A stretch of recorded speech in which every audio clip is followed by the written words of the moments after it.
Hello everyone, welcome to Hindi voice. शाम के समय भी अलादीन का यही हाल रहा तो उसकी माँ ने फिर उसके दुख का कारण पूछा। उसने फिर चुप साध ली। माँ भी पूछते पूछते थक गई थी और झुंझला कर चुप हो रही कि अपना कष्ट नहीं बताता तो न बताए। अलादीन रात भर शहजादी की याद में तड़पता रहा, लेकिन अब उसकी विरह व्यथा उसके बर्दाश्त के बाहर हो गई थी। वह उठकर अपनी माँ के पास जा बैठा जो चरखा काट रही थी। उसने कहा, अम्मा, तुम कल से मेरी तकलीफ के बारे में पूछ रही हो और मैं छुपाता रहा हूँ। अब मैं तुमसे अपना कष्ट कहता हूँ। मुझे कोई बीमारी नहीं है और न मुझे किसी हकीम के पास जाने की ज़रूरत है। कल शहजादी के हम्माम में जाने की परसों मुनादी हुई थी। कल मैंने एक जगह छुपकर शहजादी का अनुपम सौंदर्य देखा। उसे देखते ही मेरे मन की ऐसी दशा हो गई जिसे मैं बता नहीं सकता। मैं उसके विरह में व्याकुल हूँ। यही मेरी बीमारी है और इस बीमारी का इलाज सिर्फ यही हो सकता है कि मैं बादशाह से प्रार्थना करूं कि वह अपनी बेटी का विवाह मेरे साथ कर दे। उसकी माँ ये सुनकर हंसने लगी और बोली, अलादीन, तुम्हारा तो दिमाग खराब हो गया है। मेरे सामने कहा सो कहा और किसी के सामने ऐसी पागलपन की बात न करना।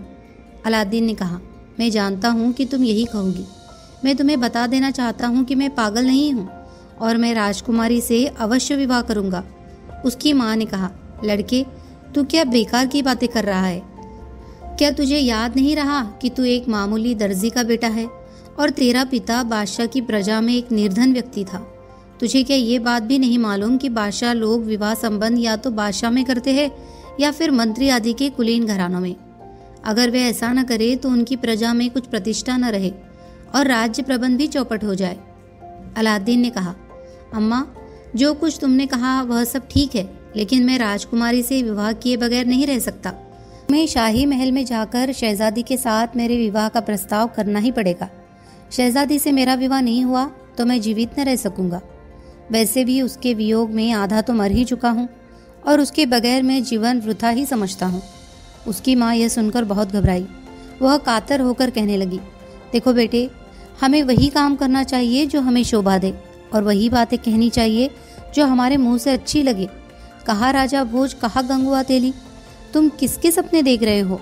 अगर अपनी हैसियत के किसी परिवार की कन्या होती तो मैं बगैर झिझक तुम्हारे विवाह का प्रस्ताव लेकर जाती, लेकिन इतने बड़े बादशाह के सामने ऐसा प्रस्ताव रखने की मेरी हिम्मत कैसे हो सकती है? मेरी तो हालत यह है कि तुम्हारा बाप भी मुझ पर बिगड़ता था तो मैं डर के मारे कांपने लगती थी, और तुम कह रहे हो कि मैं बादशाह से बात करूं और वह भी ऐसे विषय पर जिसे मानने के लिए दुनिया में कोई भी तैयार नहीं होगा। अलादीन इस पर भी अपनी जिद पर अड़ा रहा और रोता पीटता रहा। तो उसकी माँ ने कहा, अच्छा, मैं बादशाह के पास चली जाऊंगी, लेकिन बड़े लोगों की विशेषता, बादशाहों के पास कोई जाता है तो खाली हाथ नहीं जाता, कुछ भेंट लेकर जाता है।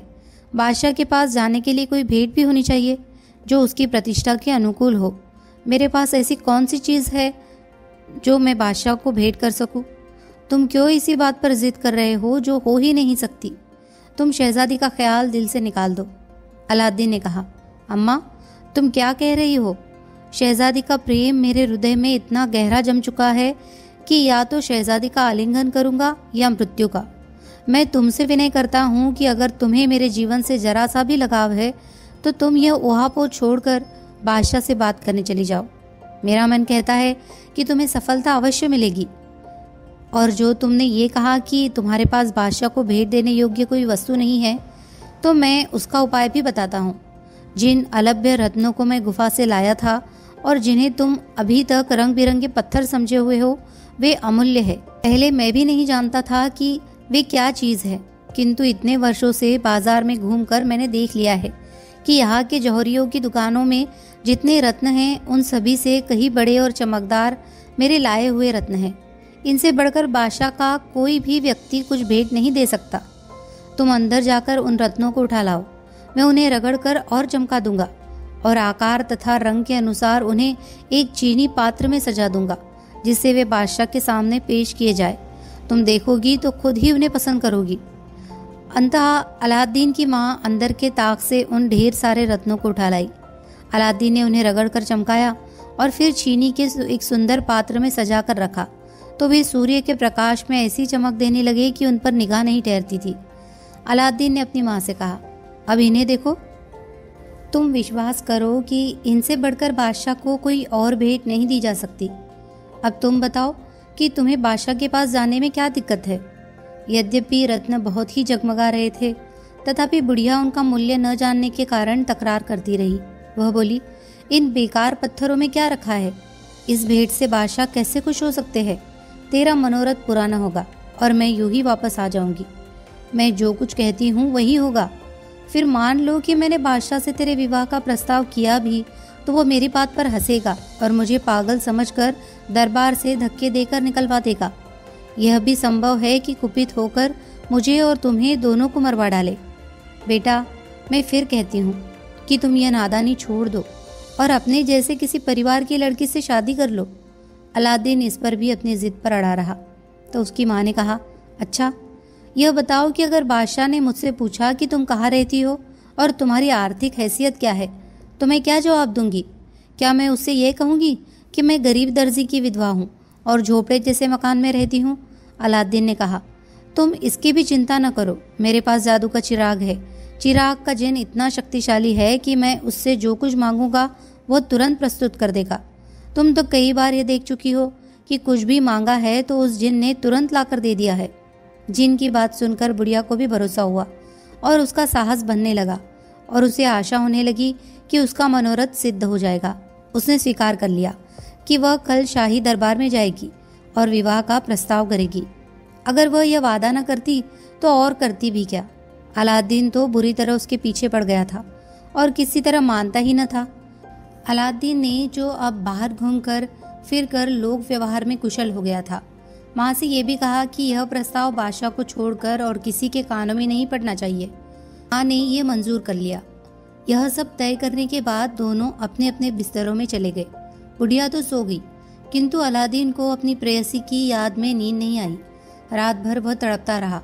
सुबह जल्दी ही उठकर उसने माँ को जगाया और कहा, दरबार का समय होने वाला है, तुम शीघ्र ही नए वस्त्र पहनकर दरबार को जाओ। बुढ़िया ने रत्नों के पात्र को एक रेशमी रुमाल से बांधा।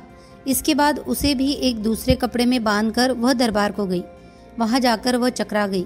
दीवान खाना बहुत बड़ा था। मंत्री और सभासदों के अलावा प्रजाजनों की भीड़ थी जो अपनी अपनी फरियादें लेकर आए थे। बादशाह सबकी बातें धैर्यपूर्वक सुनता था और उचित निर्णय देता था।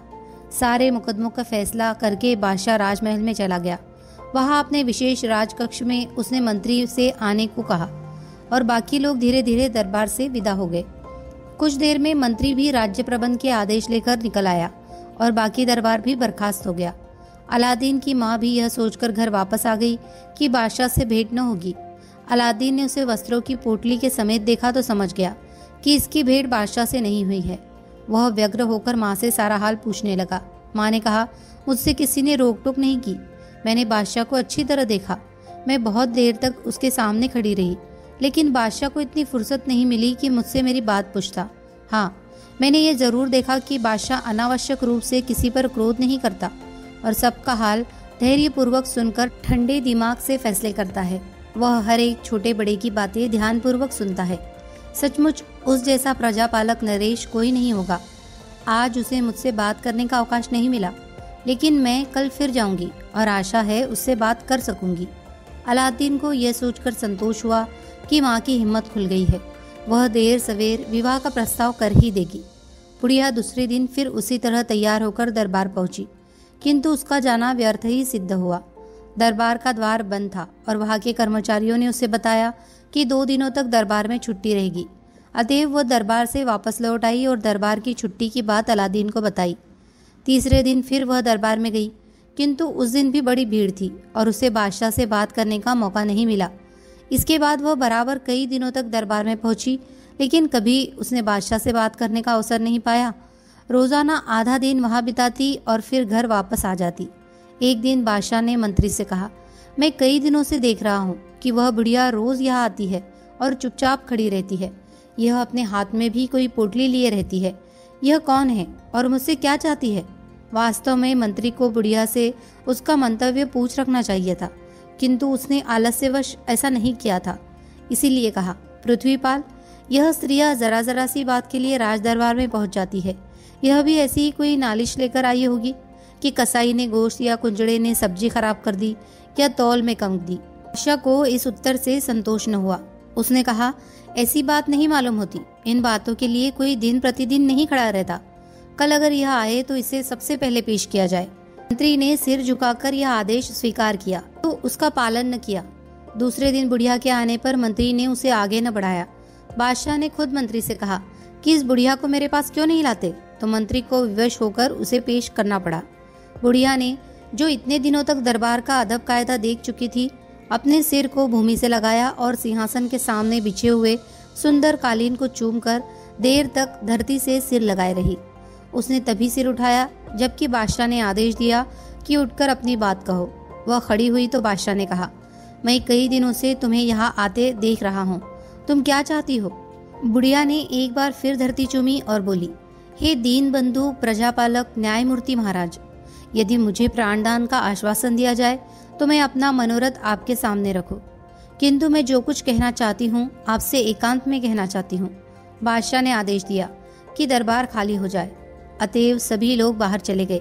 केवल प्रधानमंत्री ही वहां रह गया, क्योंकि उससे कोई बात गुप्त नहीं रखी जाती थी। साथ ही बादशाह की सुरक्षा के लिए भी एक आदमी का रहना जरूरी था। बादशाह ने कहा, अब कहो, क्या कहती हो?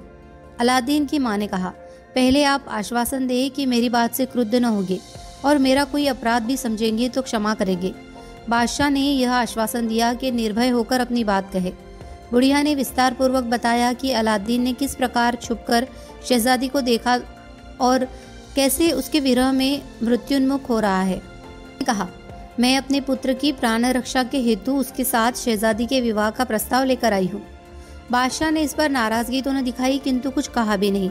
फिर बोला, तुम इस पोटली में क्या चीज रोज लेकर आती हो? अलादीन की माँ ने रत्नों का पात्र खोलकर बादशाह के पैरों के पास रख दिया। बादशाह की आंखें फट गई। वह एक एक रत्न को उठाकर देखता और उसकी प्रशंसा करता। उसने मंत्री को पास बुलाकर कहा, तुम भी देखो, तुमने कहीं इतने बड़े और चमकीले रत्न देखे हैं?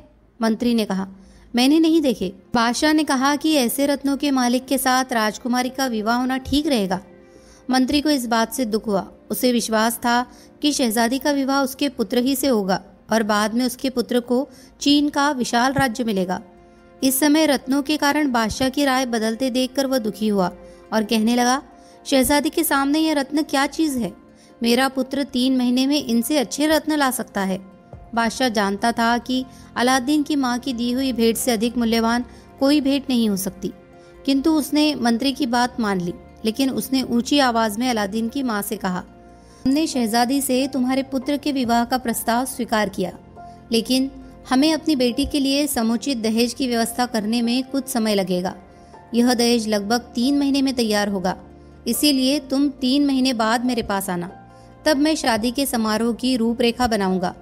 अलादीन की माँ ने यह सुनकर कई बार झुककर भूमि स्पर्श की और खुश घर वापस आई। उसकी प्रसन्नता कई कारणों से थी। एक तो यह कि उसके बेटे की मनोकामना पूरी हो गई, दूसरे यह उसे बादशाह के कोप और उसके फलस्वरूप मिलने वाले कठोर दंड का भय था। वह भय दूर हो गया और उसे बादशाह की प्रसन्नता प्राप्त हुई। तीसरे यह कि रोज रोज की दरबार तक आने जाने की और दरबार में घंटों खड़े रहने की मुसीबत से छुट्टी मिल गई। अलादीन ने दूर ही से माँ को देखकर समझ लिया कि उसे अपने काम में सफलता मिली है। वह और दिनों की अपेक्षा प्रसन्न भी थी और दरबार से जल्द ही वापस आ गई थी। जब वह घर पहुंची तो अलादीन ने कहा, अम्मा, सब खैरियत तो है? उसकी माँ दरबार के वस्त्र उतारती हुई बोली, बेटे, अब तू खुश हो जा, तुझे मैं अच्छी खबर सुनाने जा रही हूँ। फिर उसने सारा हाल बताकर कहा, मुझे अभी बादशाह ने हाँ ना कुछ भी नहीं की। इससे पहले ही मंत्री ने चुपके से बादशाह से कुछ कहा। मैं तो डर गई थी कि अब मुझे इनकार में जवाब मिलेगा, किंतु बादशाह ने प्रस्ताव स्वीकार करके मुझे 3 महीने बाद आने को कहा है। अलादीन यह सुनकर खुशी से फुलाना समाया और एक एक दिन करके 3 महीने की अवधि समाप्त की प्रतीक्षा करने लगा। 2 महीने बाद एक दिन उसकी माँ को मालूम हुआ कि दिया जलाने का तेल नहीं है। वह तेल लेने बाजार गई तो देखा कि बाजार में बड़ी धूमधाम और सजावट हो रही है और हर जगह दीपों की कतारें लगी है। हर जगह उच्च कर्मचारी सुनहरे रुपले काम के वस्त्र पहने घूम रहे हैं और विवाह की योग्य सजावट का सामान राजमहल की ओर ले जाया जा रहा है। उसने कजस तेली से तेल लिया था। उससे पूछा कि यह सब कैसी धूमधाम है। तेली ने उत्तर दिया, तुम मालूम होता है परदेसी हो। इस शहर में तो सभी जानते हैं कि आज रात को मंत्री के पुत्र से शहजादी का विवाह है। 1 घड़ी के बाद शहजादी हमाम में स्नान करने आएगी। उसके लिए यह सब कर्मचारी घूम रहे हैं। शादी के लिए जरूरी सामान भी राजमहल की ओर इसीलिए भेजा जा रहा है। ये सुनकर अलादीन की माँ फौरन घर लौटी और अलादीन से बोली, बेटा ये तो बड़ी गड़बड़ हो गई, मेरी सारी मेहनत बेकार गई। बादशाह ने मुझे जो वचन दिया था उससे फिर गया है। यह कहकर उसने बाजार में सुना हुआ सारा हाल बताया और कहा कि आज शहजादी हमाम में जाएगी और फिर मंत्री के पुत्र से उसका विवाह होगा। अलादीन ने यह सुना तो उस पर बिजली सी टूट पड़ी। कुछ देर तक तो वह पागल की तरह आंखें फाड़े देखता रहा। फिर जब कुछ जी ठिकाने हुआ तो सोचने लगा कि ये तो मेरे लिए डूब मरने की बात होगी कि शहजादी बदर बदौर का विवाह किसी और से हो। लेकिन इतनी देर हो गई है कि अब किया क्या जा सकता है। साथ ही यह कि अपनी प्रियतमा को दूसरे की पत्नी बनने दिया भी कैसे जा सकता है। ऐसा उसे जादू के चिराग का ध्यान आया और वो खुश हुआ। वह माँ के सामने चिराग से काम लेना नहीं चाहता था, इसीलिए माँ से बोला, कर लेने दो मंत्री पुत्र को विवाह, किंतु वह अपनी पत्नी को भोग नहीं सकेगा। तुम खाना बनाओ, मैं जरा अंदर जाता हूँ। उसकी माँ समझ गई कि उसका चिराग से काम लेने का इरादा है। अब उसे इसमें कोई आपत्ति भी नहीं रही थी। अलादीन अंदर के कमरे में गया जहाँ वह चिराग रखा था। उसने अंदर से दरवाजा बंद कर लिया और चिराग को रगड़ा। तुरंत ही जिन आ गया और बोला, मैं और कई जिन आपके अधीन हैं, क्या आज्ञा है। अलादीन ने कहा, अभी तक मैंने भोजन मांगने के अलावा और कोई काम तुमसे नहीं लिया। अब एक बड़े काम के लिए कहता हूँ। मैंने यहाँ के बादशाह से प्रार्थना की थी कि अपनी बेटी बदर बदौर को मुझसे ब्याह दे। उसने यह मंजूर भी कर लिया था, लेकिन बाद में वह अपनी बात से फिर गया। मुझसे 3 महीने का समय मांगा था और आज 2 महीने बाद ही रात को उसे मंत्री के पुत्र से ब्याहने वाला है। मुझे अभी भी समाचार मिला है। तुम्हें यह करना है कि जो ही वह नव दंपत्ति पलंग पर जाए, तुम दोनों को पलंग समेत मेरे घर ले आओ। जिन ने कहा कि यह तो मामूली काम है, इसके अलावा भी कुछ काम हो तो बताओ। अलादीन ने कहा कि अभी तो इतना ही काम है। ये सुनकर वह जिन गायब हो गया। अलादीन इसके बाद माँ के पास गया और उसके साथ हंसी खुशी की बातें करता रहा और कहता रहा कि बदर बदौर मेरे अतिरिक्त किसी और की नहीं हो सकती। खाना बन जाने पर उसने मन से पेट भर भोजन किया और अपनी माँ से इधर उधर की बहुत सी बातें करता रहा। इसके बाद उसकी माँ अपने कमरे में सोने को चली गई और अलादीन भी अपने पलंग पर लेट गया। इस समय उसे कोई दुख नहीं था, फिर भी उत्तेजना के कारण उसे नींद नहीं आई। वह इसका इंतजार कर रहा था कि जिन कब उन दोनों को यहाँ लाता है। वैसे उसे कभी कभी ये शंका भी होने लगती थी कि जिन उसके लिए यह काम करेगा भी या नहीं। उधर शाही महल में जब मंत्री के पुत्र और बदर बदौर की शादी की सारी रस्में पूरी हो गई और रात काफी बीत गई, तो मंत्री के पुत्र को सुहागरात के कमरे में पहुंचा दिया गया, जहां वह पलंग पर लेट गया। शहजादी की दासियों ने उसे रात के कपड़े पहनाकर कमरे में भेज दिया और द्वार बंद कर दिया। शहजादी के पलंग पर बैठते ही जिन ने दोनों के पलंग को अलादीन के घर पहुंचा दिया। अब अलादीन ने जिन से कहा कि मंत्री पुत्र के पजामे के अलावा सारे कपड़े उतारकर उसे घर के तंग और बदबूदार शौचालय में बंद कर दे। उसने वह भी कर दिया। बेचारे मंत्री पुत्र की बदबू और सर्दी से बुरी हालत हो गई। अलादीन ने शहजादी से अधिक बात नहीं की। उसने सिर्फ ये कहा, तुम्हारे पिता ने मुझसे तुम्हें ब्याहने का वादा किया था, वे अपने वचन से फिर गए हैं। मैंने यह सब सिर्फ इसलिए किया है कि मंत्री पुत्र तुम्हारा अंग स्पर्श न कर सके। वह बेचारी वैसे ही इस अद्भुत व्यापार को देखकर हक्का बक्का हो रही थी। अलादीन की बातें सुनकर से पलंग पर दुबक गई। फिर अलादीन ने अपनी पगड़ी और ऊपरी वस्त्र उतारा और शहजादी के पलंग पर उसकी ओर पीठ करके और बीच में नंगी तलवार रखकर सो गया।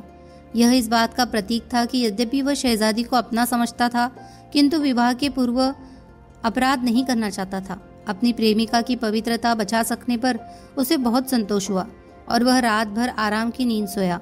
उधर मंत्री पुत्र रात भर पाखाने में सड़ता रहा और सर्दी में ठिठुरता रहा और शहजादी भी अपने और अपने शैया के साथी के बीच में नंगी तलवार देखकर भयभीत रही और बहुत कम सोई। सुबह जिन बगैर बुलाए ही आ गया और अलादीन से बोला, मालिक अब मुझे क्या आज्ञा है। अलादीन ने बीच से तलवार हटा दी और पलंग से उतरकर कहा, मंत्री पुत्र को पलंग पर लिटाकर दोनों को पलंग के साथ उनके कमरे में पहुंचा दो। वह जिन मंत्री पुत्र को शौचालय से निकाल कर लाया और उसे उसके कपड़े पहना दिए, फिर उसे शहजादी के पलंग पर पटक दिया।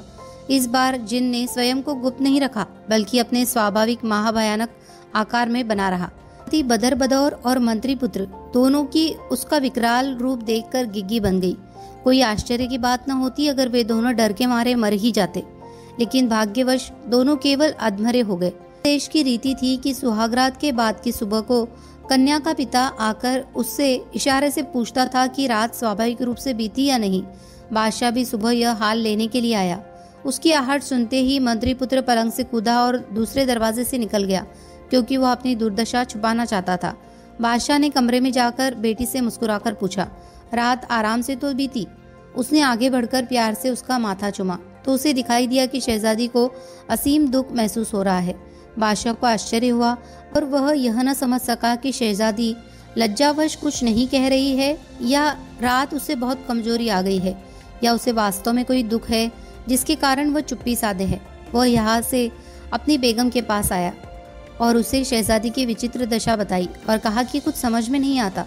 बेगम ने कहा, सरकार कुछ चिंता न करें। कई लड़कियां ऐसी होती है कि प्रथम संसर्ग में उन्हें बड़ा कष्ट होता है और किसी किसी लड़की की 2-3 दिन तक खराब हालत रहती है। मैं स्वयं जाकर उससे उसका हाल पूछूंगी और आपसे आकर बताऊंगी। इसके बाद मलिका शहजादी के महल में गई और उसे गले लगाकर उसका हाल पूछा।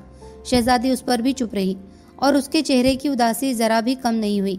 मलिका ने बड़े प्यार से आग्रहपूर्वक कई बार पूछा तो वह ठंडी सांस लेकर बोली, माताजी, मैं जो कुछ कहूंगी उसमें आपको अगर धृष्टता लगे तो पहले ही से उसकी क्षमा मांग लेती हूँ।